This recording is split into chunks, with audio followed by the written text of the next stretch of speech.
가서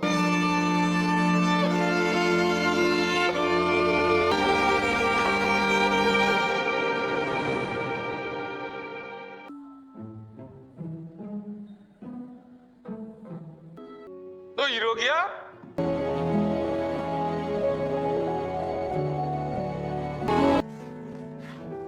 Still asking me.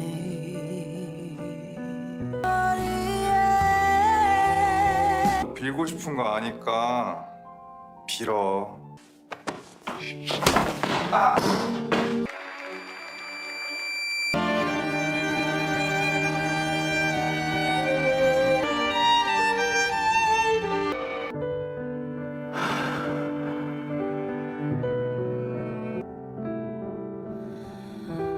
Lingering.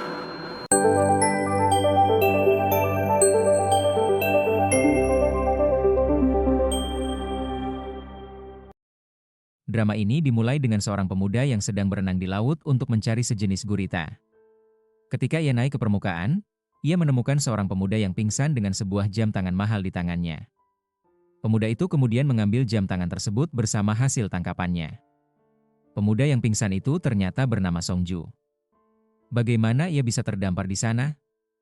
Ceritanya akan dijelaskan nanti. Kita kembali ke Hu Il-do, menantu tertua dari Pak Cha Gongchon. Pak Cha adalah pemilik desan, sementara seorang pria bernama Yum Jangson merupakan guru dari Dongju. Pada hari sidang Hu Il-do, Jangson meminta Dongju untuk merekam percakapan selama persidangan. Ia juga mengingatkan Dongju tentang janjinya untuk mengakhiri sidang tersebut melalui salah satu anggota parlemen. Malam sebelumnya, sebenarnya Dongju telah menemui anggota parlemen tersebut dan memberikan sejumlah emas serta uang dalam bentuk dolar. Ia meminta agar sidang Hu Il-do ditangguhkan. Namun, anggota parlemen itu tidak mudah diperdaya. Ia tahu bahwa percakapan mereka telah direkam oleh Dongju, sehingga ia merebut rekaman tersebut. Meski begitu, Dongju tidak kehabisan akal. Ia sudah menyiapkan rencana lain. Ia mengatakan bahwa ada hal penting yang harus dibahas secara pribadi, yaitu sebuah surat yang membuktikan bahwa anggota parlemen tersebut menerima suap dari desan. Anggota parlemen itu menolak menandatangani surat tersebut, tetapi tetap menerima uang dan emas yang telah diberikan. Namun, tanpa sepengetahuannya, Dongju telah memasang kamera tersembunyi di ruangan tersebut. Segala percakapan mereka pun terekam. Akhirnya, anggota parlemen itu terpaksa menandatangani surat tersebut dan berjanji untuk menangguhkan sidang Hu Il-do keesokan harinya. Pada hari sidang, setelah menerima kode dari Dongju, anggota parlemen itu dengan sengaja membuat kekacauan sehingga terjadi banyak perdebatan antar anggota parlemen lainnya. Akibatnya, mereka akhirnya memutuskan untuk menunda sidang Hu Il-do. Setelah semuanya beres, Dongju melapor kepada Yum Jangson, yang penasaran bagaimana ia menangani situasi tersebut.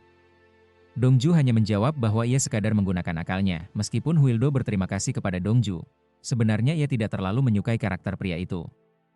Hu Il-do sendiri memiliki seorang istri bernama Cha Doki, anak tertua dari Pak Cha. Namun, ada cerita tersendiri di balik pernikahan mereka. Sementara itu, Dongju diundang oleh Pak Cha untuk minum bersama melalui sekretarisnya. Mereka memiliki kebiasaan minum alkohol yang dicampur dengan 2 kuning telur. Saat Dongju mengambil minuman dari berangkas rahasia milik Pak Cha, yang hanya diketahui sandinya oleh mereka berdua, tiba-tiba ia tertangkap basah oleh Hu Il-do. Hal ini semakin membuat Hu Il-do tidak menyukai Dongju, karena ayah mertuanya terlihat lebih dekat dengan pria itu dibandingkan dengannya. Hu Il-do merasa Pak Cha lebih peduli kepada Dongju daripada dirinya sendiri. Tak lama setelah itu, Pak Cha datang, dan mereka pun mulai minum bersama. Namun, perhatian Pak Cha justru lebih tertuju pada Dongju dibandingkan pada Hu Il-do, meskipun Hu Il-do baru saja berhasil menangani sidang yang rumit. Hal ini membuat Hu Il-do semakin geram. Ia merasa ayah mertuanya lebih senang berbicara dengan Dongju, bahkan sering tersenyum kepadanya, sesuatu yang jarang ia tunjukkan kepada Hu Il-do. Tak lama kemudian, istri Hu Il-do datang dan meminta berbicara secara pribadi sebagai anggota keluarga. Karena Dongju bukan bagian dari keluarga, ia pun berpamitan dan diizinkan pulang oleh Pak Cha, mengingat malam sudah larut. Keesokan harinya, ketika Dongju tiba di kantor, ia bertemu dengan seorang wanita bernama Yun. Wanita cantik itu bekerja di kantor tersebut dan ternyata adalah kekasihnya. Namun, tidak banyak orang yang mengetahui hubungan mereka. Dongju datang ke kantor karena dipanggil oleh Pak Yom Jangson. Saat ia tiba di ruangan Pak Yom, ternyata di sana juga ada Hu Il-do dan Pak Cha. Pertemuan itu diadakan karena Pak Yom ingin mengucapkan terima kasih kepada Pak Cha yang telah menggunakan jasanya dalam membantu sidang Hu Il-do, sesuatu yang juga direkomendasikan oleh Dongju. Bagi Dongju, Pak Yom adalah sosok guru yang ia hormati. Dalam pertemuan itu, mereka mulai membahas tentang akuisisi sebuah perusahaan kimia. Namun, menurut Dongju, pembicaraan tersebut terlalu rahasia untuk dibahas di tempat terbuka, sehingga mereka berpindah ke ruangan pribadi. Ruangan itu dilengkapi dengan sistem keamanan luar biasa hingga sinyal pun tidak dapat tertangkap di dalamnya. Saat Pak Yom keluar sebentar untuk menelepon, Pak Cha memanfaatkan kesempatan itu untuk berbicara dengan Huildo. Ia memperingatkan Huildo agar tidak terlalu percaya pada Pak Yom, karena pria itu sangat licik. Namun, Huildo menolak mendengar peringatan tersebut dan tetap memilih bekerja sama dengan Pak Yom. Setelah itu, Pak Yom mengabarkan bahwa akuisisi Usong Chemical telah disetujui. Dengan demikian, kerja sama bisnis antara mereka berdua sejauh ini berjalan lancar, meskipun Pak Cha tetap sangat waspada terhadap kelicikan Yom Jangson. Sementara itu, Dongju pulang ke rumahnya setelah menyelesaikan pekerjaannya. Ternyata, ia tinggal satu rumah dengan Yun. Kebetulan, keluarga Yun sedang berada di Amerika, sehingga ia diizinkan untuk tinggal bersama Dongju. Hubungan mereka cukup mesra, dan sebenarnya Dongju sudah memiliki niat untuk melamar Yun. Tak lama kemudian, Dongju menerima telepon dari Pak Chai. Dalam percakapan itu, Pak Chai menyampaikan bahwa Pak Cha meminta Dongju untuk mengurus pernikahan cucunya yang saat ini tinggal di Amerika. Pernikahan tersebut harus diselenggarakan secara sederhana tetapi tetap elegan. Setelah menerima permintaan itu, Dongju menceritakan hal tersebut kepada Yun, yang langsung mendukung dan menyemangatinya. Keesokan harinya, Dongju pergi ke Usong Chemical, perusahaan yang akan diakuisisi oleh Desan. Sesuai dengan dugaan Pak Cha, perusahaan tersebut ternyata tidak sepenuhnya bersedia bekerja sama. Setelah kembali ke kantornya, Dongju kedatangan tamu, yaitu putra kedua Pak Cha yang bernama Cha Guki.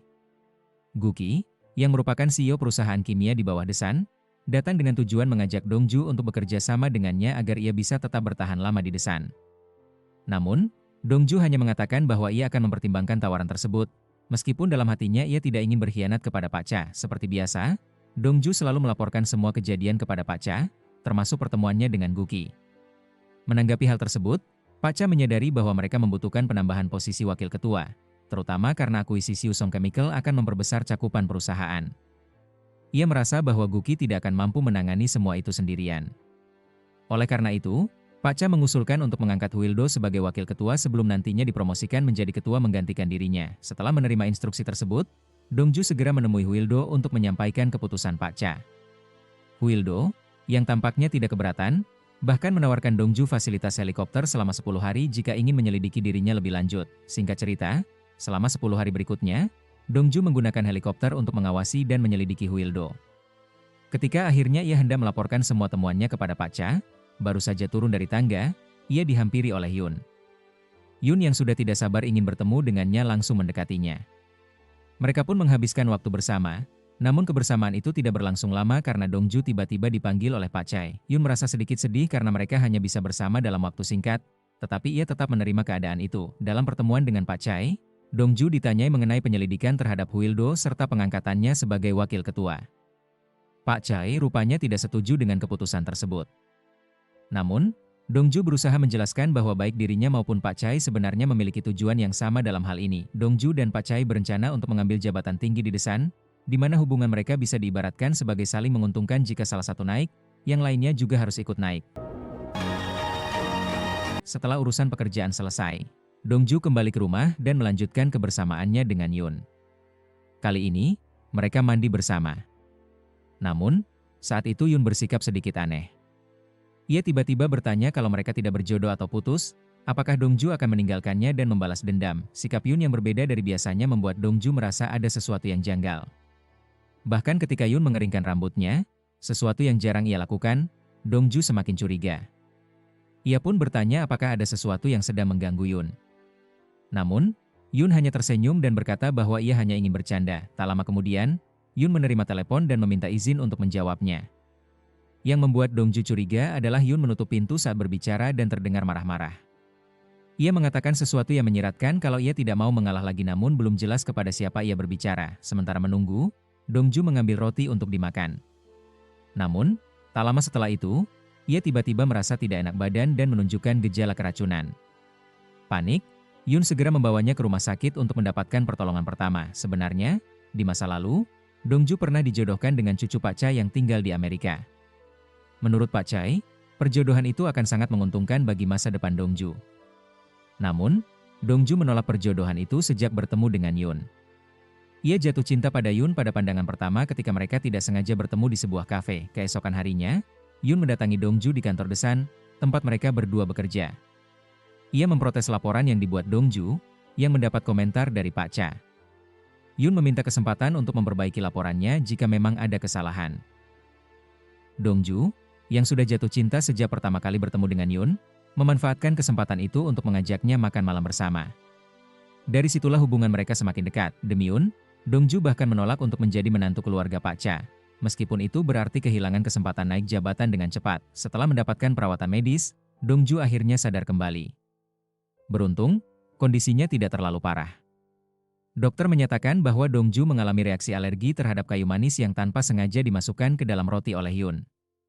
Namun, Dongju meyakinkan Yoon bahwa ia sudah baik-baik saja dan mulai merasa lebih sehat. Mereka pun kembali ke rumah. Alih-alih beristirahat setelah kejadian yang hampir mengancam nyawanya, Dongju justru dikejutkan oleh Yoon yang tiba-tiba mendekatinya dengan penuh godaan. Meski awalnya Dongju berniat untuk berhati-hati, Yoon meyakinkannya untuk tidak perlu khawatir. Dengan sedikit malu-malu, Dongju akhirnya pasrah mengikuti keinginan Yoon. Keesokan harinya, Dongju menerima kabar dari sekretaris Pak Cha bahwa ia diundang untuk menghadiri pernikahan cucu Pak Cha. Acara itu sebenarnya hanya untuk keluarga, tetapi karena Dongju sudah dianggap seperti keluarga sendiri, ia diminta untuk hadir. Saat itu, Dongju menyadari sesuatu yang janggal. Yoon tidak ada di sampingnya. Ia mencari kemana-mana, tetapi Yoon benar-benar tidak terlihat. Padahal, hari itu Dongju sudah berniat untuk melamar Yoon. Sebelum berangkat, ia pun mengirim pesan kepada Yoon, memberitahukan bahwa ia akan pergi sebentar ke pernikahan cucu Pak Cha. Setibanya di lokasi pernikahan, Dongju dikejutkan oleh fakta bahwa calon menantu Pak Cha ternyata adalah keponakan dari Yeom Jang-son, teman sekolahnya di masa lalu. Namun, hubungan mereka berdua jauh dari kata akrab. Sejak dulu, mereka lebih seperti musuh daripada teman. Dongju bahkan tak segan-segan untuk berkata kasar kepadanya, apalagi ketika ia mengetahui bahwa Jang-son kini telah menjadi jaksa agung. Dongju bertanya-tanya bagaimana bisa Jang-son mendapatkan posisi itu, dan segera mendapat jawabannya.